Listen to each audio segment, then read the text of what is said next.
This is a bump chart. We can see the evolution of the products ranked by sales. For example, machines are top selling category in February, March, but not in the rest of the year. Let's learn how to create this graphic in Tableau. First, let's create the rank sale. The down arrow here, create calculate field. You can type rank, and here type rank some sales, and OK.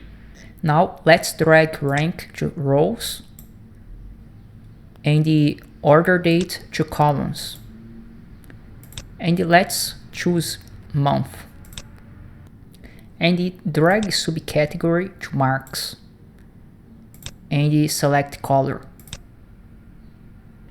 Let's expand the graphic. Click in rank and go to computing using subcategory. Now let's invert the axis. In the rank here, click with the right, edit axis, then reversed. And let's duplicate this graphic. Take rank and put in the rows. And let's repeat the previous procedure. Click in rank, and the compute using choose a subcategory. Now both graphics are the same. Now let's overlap in both graphics. Go to rank here and click with the right and choose dual X. And here the rank, click with the right and choose synchronize X. Now let's edit the first graphic.